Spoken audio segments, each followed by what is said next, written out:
Hello, tonight I'm making scalloped potatoes. Why? Because I'll do anything to use this new rapid prep mandolin. It is such a fun new product. It's a classic recipe that I'm making for you all tonight, and let's do it all together. So we're gonna prepare it in the 2-quart cast iron.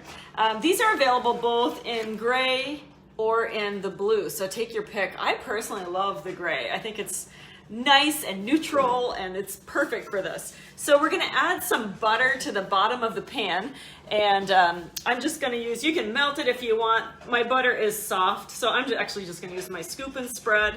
And before I spread it around too much, I'm gonna add the garlic right to it. So we're gonna put a good sized clove of garlic right in the garlic press it into the butter. Do you see how this is easy? Okay, so we're just gonna put it in there, mush it around. All right, now spread it all over the bottom of your baker. And you wanna kinda smear it up on the sides. And if it's not perfect, it's okay. But this butter garlic already smells really good. And when I think of scalloped potatoes, I definitely think of comfort food. How about you? Is it something you love? This recipe is very simple, so you can always doctor it up if you want to.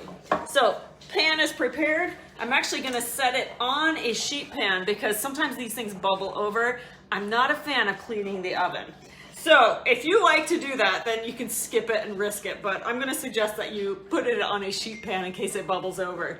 Gonna finish peeling the potatoes. This is our Pampered Chef vegetable peeler, and I always like doing it towards me. I kind of just rub it towards me this way. If I'm doing something like carrots, you can just rub it back and forth because it's sharp on both sides.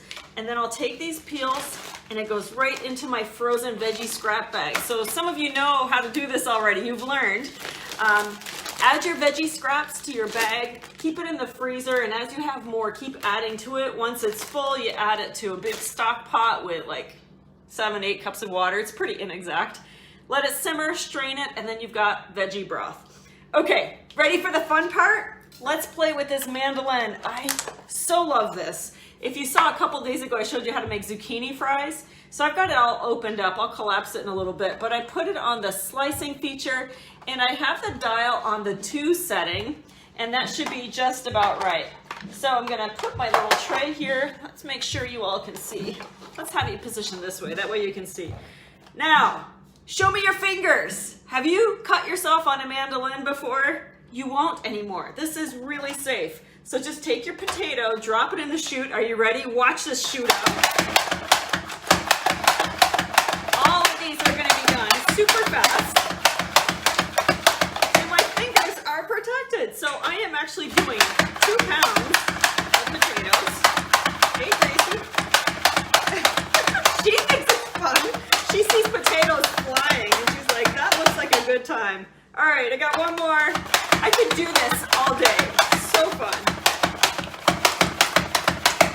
There we go. 2 pounds of potatoes done in a flash. So when you're ready to clean this up, here's what you do. There's a little button here. Just pull it up. This part comes off, and it's all dishwasher safe. And your legs kind of fold in.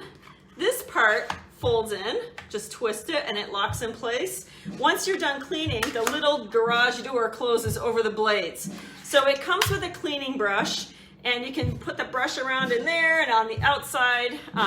If you struggle with cleaning it, open up the blades and that'll give you more space. But I love this thing. I've been using it almost every day. Totally love it. Okay, now we're ready to build our scalloped potatoes. I'll tell you what, you guys, I'm gonna keep finding recipes to show them this mandolin because I so love it. All right, so you're gonna take your potatoes and kind of overlap them. Gracie, girl, she just had dinner and these are just totally enticing to her. So you're just gonna kind of position them. If you're a fancy cook, you might make them perfectly like all, you know, overlapping. I'm not that fancy today. I'm just gonna lay them in here and kind of separate them out. You could go thinner on your potatoes if you want to. And I think these are gonna be perfect. I see a spot on that potato. I'm gonna cut that off. These are popular to bring to potlucks because everybody loves them, and it's a really inexpensive recipe to make. A lot of times they're served at holiday time, and you just need to prepare ahead. So I'm going live today a little earlier than normal because they have to bake for quite a while. So we're gonna bake them for, they bake for about an hour or a little bit more. I'll post the recipe. I've got one piece of potato here. I'm gonna go ahead and trim that piece off that has a little bad spot. There we go. Okay, so next up, we've got the milk mixture. Now you're gonna use 3 cups of half and half. I didn't have that, so I made my own. Do you know that half and half is half cream, half milk? I didn't always know that. So I made it myself. I made my own half and half. So we've got the milk, so 1.5 cups of milk, 1.5 cups of cream, and mixed it all up. The recipe suggests that you add a couple of sprigs of fresh thyme to let it seep, and then you remove the sprigs. I don't have any fresh thyme, so I took about 1/4 teaspoon of dry thyme and added it in here, and I'm just gonna leave it. So we're gonna go ahead and pour this hot milk mixture over the top, and we're gonna cover it up with foil and let it bake. So while that's baking, I'm gonna show you all how to do the Parmesan cheese in the blender if you haven't seen that before. So take your foil, just lay it over the top. You're gonna remove the foil for the last 20 minutes or so. So we're gonna put it in the oven for about 40 minutes. I've got it on the sheet pan, because you know me, I don't wanna clean that oven. So if it spills over, bubbles over, it's gonna go right into my sheet pan. So let's pop this into the oven, and then we'll get our Parmesan cheese all grated.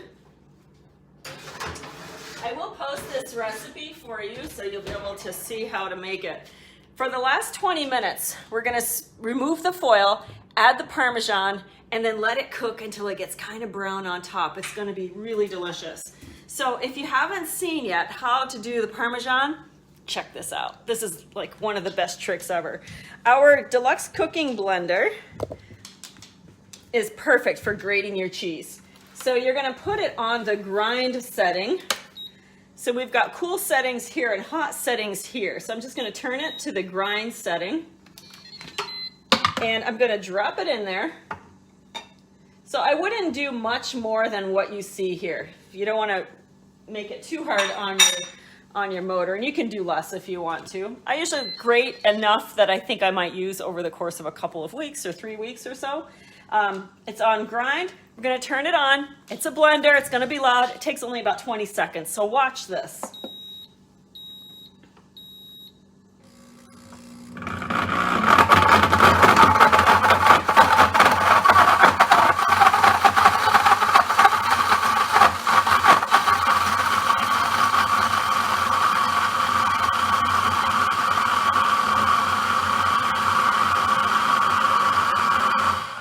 Okay, that was about 27 seconds. You want to see? This is so incredible. It's my favorite way to grate Parmesan cheese. So you can see it's perfectly powdery, just like an Italian restaurant. It sprinkles on things really well. It stores well, and I'm just putting it into one of our 3-cup prep bowls to store it. There we go. So the next step, let me get that little bit extra in there. The next step would be to clean the blender, and it has its own self-cleaning cycle. So you're just gonna add 3 cups of water with a little squirt of dish soap. You add it back on the base, and you're gonna turn the dial here to heated wash, push the button, and walk away. It's that simple. So there you go. Powdery Parmesan, ready to sprinkle on top when those potatoes are done. So I'm gonna post the recipe for the scalloped potatoes. If you have your own favorite scalloped potato twists or recipes, add them to the comments so people can see. This is a really simple, basic one, oftentimes served with ham or cubes of ham even, but tell us how you like to make your scalloped potatoes. I hope you'll enjoy making these yourself. I love comfort food like this. Have a good night.